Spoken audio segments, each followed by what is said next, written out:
Well, good morning. Here we are. Welcome back to Grace Farms today. I went out this morning before daylight, checked hives with the thermal heat gun, and it's about 26 degrees today.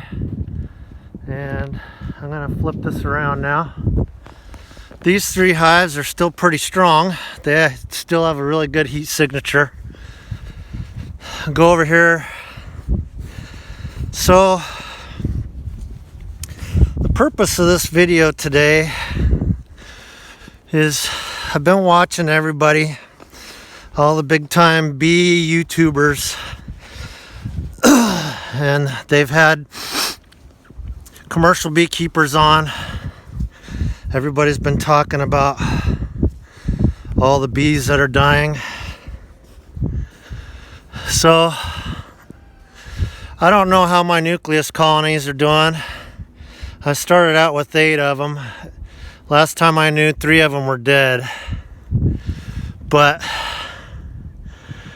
they don't give off a very big heat signature, if they even give off one at all. So I really don't know the conditions today.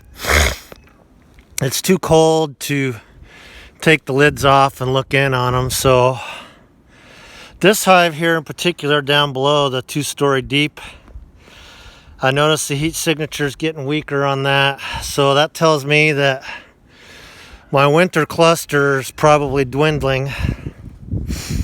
I see dead bees out here on the snow. I noticed this morning, even in the dark, over here by the greenhouse, there's lots of dead bees on the snow here. But I only have one of my production colonies that I think might have died, but I really, and that's this one right here. I couldn't find a heat signature on it anywhere. But even with a thermal heat gun, it's hard to tell a lot of times whether there's bees that are alive or not, because they don't always give off a big heat signature. Most of the time they do, but not always. But at any rate, overall, I think we've done pretty good this winter. This has been our best winter, and I'm pleased with how things have been going. I looked at the 45-day forecast, and we got, after today, we've got 6 days. I'm coming in the greenhouse here where it's not blowing. We've got 6 more days of 0 and below 0 weather. And after that, I think we'll be on the clear, because it'll be double-digit temperatures, and we're even going to start getting into the 60s toward the end of March. So I think after these next 6 days after today, I think, as they say, we'll be in the clear. But I've been watching all these people on YouTube. Everybody's had their speculations about bee losses and what's causing them. And Blake Shook, I watched him on 2 different videos yesterday. He must be a busy guy, because it seems like he's been on a lot of different people's YouTube channels within the last 48 hours, so he's probably tired. But I learned a lot about how the commercial beekeeping side goes, not really being familiar with the almond pollination, and I was actually surprised at some of the things that I learned. A lot of it was positive things, because you hear horror stories about people putting bees in pollination and bad things that happen. So it was good to hear something positive. But at any rate, a lot of people have been speculating about what they think. I think pretty much after watching one of my YouTube videos yesterday, the bird flu's pretty much been ruled out. A lot of scientific people are saying that it's not possible. It's possible for honeybees to carry it, but it's not possible for honeybees to actually have it and transmit it to each other, from what I understand. But what I have here is I have the February Bee Culture magazine, and in here they have the survey that was done for 2023 and 2024. And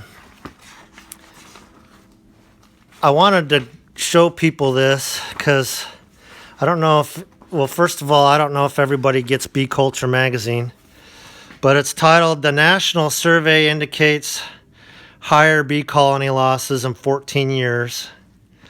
And this survey covers the 2023-2024 beekeeping period.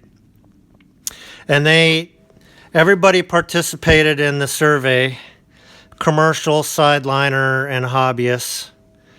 And it talks about Auburn University and the Apiary Inspectors of America. And it talks about the University of Maryland, Auburn University, the One Hive Foundation, Project APIS, National Honey Board, American Beekeeping Federation, American Honey Producers Association, and it gives different places you can go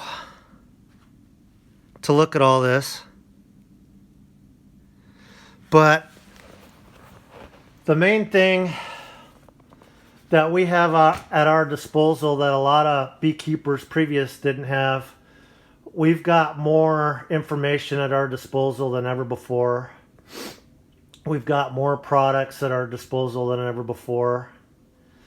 And there's been speculation about what's being sprayed in the skies maybe causing this, like the green fog back in November or December, whenever it was, because it had evidently made a lot of people sick. I'm going to throw something out there that nobody said yet, and it just popped into my head before I started doing this video. I've been reading more and more that in humans there's plastic particles that have been found in the human brain and in other organs like the kidneys and the liver. And I'm just curious if maybe all these microplastics are affecting the bees finally. I don't know. I haven't seen anything or heard anything about that. It was just something that popped into my head. Maybe it's all the chemicals that are being sprayed in the skies. They're saying now that some of these seed companies for farmers are making aluminum seeds that can grow even with the toxicity of the aluminum that's around now. Maybe it's the aluminum. You know, a number of years ago, they said that the cleanest drinking water used to be on Mount Shasta, and they found such high levels of aluminum in the snow samples up there that there was only one conclusion that could be drawn from that, and it was coming from what's in the sky. So those are just some things. You know, you see trees that are dying, but they're dying from the top down instead of the bottom up. And there's a lot of people that think it's because of what's in our sky now. I mean, there's almost a day that doesn't go by that you look up in the sky and you don't see that up in the air. So between that and the ag chemicals that are sprayed, the chemicals that are sprayed around people's houses and on the farms, and between the humans and the bees, at some point there's going to be a breaking point for everybody. And I just think we're not far from that now, and I think we're going to have to change our ways. That's just my personal opinion. And so those are some things that I thought that I've been thinking about, and I'd like to hear comments from other people and see what you think.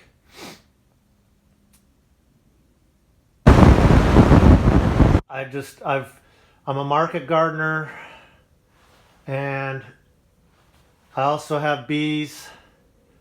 And another thing I wanted to touch on is with the market gardening side, I've read a lot about how the toxicity in our soil, once again from the skies, is affecting people being able to grow plants. And now I read that they have these new seeds that are kind of like Roundup Ready seeds, only they're resistant to aluminum now. So it's not the boy who cried wolf. This stuff is real. So it's very concerning when you read and hear about things like that. And so these are things for people to consider and think about. And so one thing I found out is if you have to keep buying bees, it's not sustainable beekeeping. And no matter how small or big you are, it's expensive to buy bees. And if you don't, we started our own queen rearing program last year, our own breeding program, and we're going to continue with that. We're going to start selling queens and other bees. And I'm going to do some things that nobody else has done as far as selling bees to make it more affordable for people, while I can make money and still be able to pay my bills. But I'll expand on that at a later date. But the bottom line is, I think I watched one video from Castle Hives this morning, and he talked about how all the commercial guys are being represented, but the sideliners and the hobbyists aren't really being represented. And it's that way with everything. It seems like, you know, these farm bills are made for big corporate farms and big, huge conglomerations, and the little guy always gets left out and gets screwed. So I think it's time for everybody to get together. And, you know, if you don't have the time or the inclination to breed your own queens and breed your own bees, then maybe get a group of people together that do have the time and the inclination to do it, and pull your resources together and your knowledge together, and maybe make it worth that person's while to breed the bees for everybody in that group. I don't know. These are just some of the random thoughts that I came up with and that I've thought about. So I'd be welcome to hear anybody's comments and see what other people think. But there's a lot of things that are outside our control, and I think we just need to try and figure out what we can control and try and fix it. And that's the bottom line. I think, you know, bees are considered livestock, and we have to be mindful of the weather at all times. We have to be mindful of whether there's food available for the bees to forage on. And bees are just like any other livestock.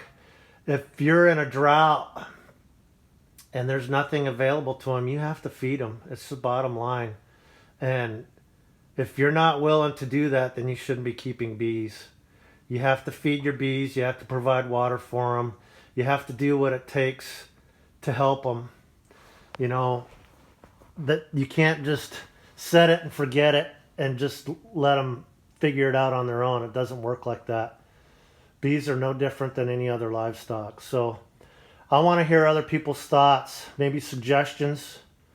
But those are some random things that I came up with. And I hope you all stay warm and dry. Take care.